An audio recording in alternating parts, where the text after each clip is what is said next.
மைக்கு on பண்ணலையா? மைக்கு on பண்ணாம photo எடுத்துட்டு இருந்தீங்களா?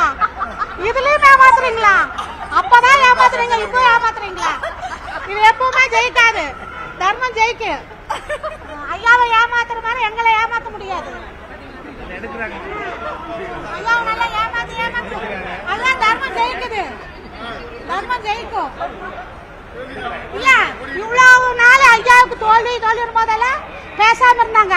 ஒரு தடவை தீர்ப்பு நமக்கு வெற்றின்னு வரும்போது உடனே எல்லாம் கொண்டுறாங்க. அது சிபி சண்முகம் பேசுறாரு பாருங்க. மகனே அவராட்டு பேசுறதுக்கு ஆள் இல்லைங்க.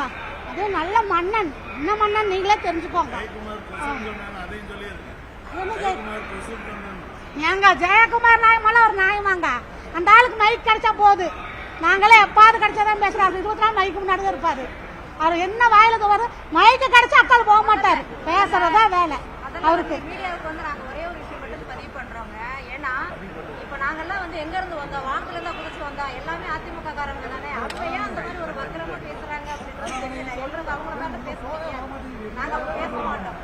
ஓகேங்களா? நாங்க அதிமுக காரங்க, எங்களுக்கு என்ன அவங்கள யாரு ஃபர்ஸ்ட் ஐயா வேட்டு கட்டக்கூடாதுன்னு சொன்னதுனால நாங்க இன்னைக்கு வரைக்கும் நாங்க கட்சி சேலை கட்டுறது இல்லைங்க. ஐயா எப்ப கட்சி வேட்டி கட்டுறாரோ அப்பதான் அத்தனை மகளிரும் கட்சி சேலை கட்டுவோம். இது சத்தியம் தான். கூடிய விரைவில் ஐயா கட்சி வேட்டி கட்டுவாரு. நாங்க திரும்ப கட்சி கொடி கட்டுவாரு. அதே போல எங்கார்லயும் நான் கொடி கட்டாம இது பண்ணாம அம்மா படம் வச்சிருக்கிறேன். அதே மாதிரி தீர்ப்பு வந்ததுக்கு அப்புறம் ஐயாவும் கட்டுவாரு.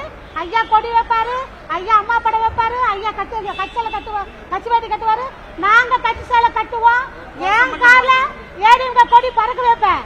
அப்பதான் பறக்க வைப்போங்க. அது வரைக்கும் நாங்க கட்சி கொடி கட்ட மாட்டோம். ஐயா எப்ப எல்லா இதுவும் செய்யறாரோ அப்பதான் நாங்க பண்ணுவோம். ஐயாவோட உண்மையான விசுவாசி ஐயா. உண்மையான விசுவாசி. அவருக்கு பின்னாடி இருக்கிற அத்தனை தொண்டர்கள் உண்மையான விசுவாசிங்க. யாருமே ஏமாத்துறவங்களுக்கு துரோகிகள் கிடையாது.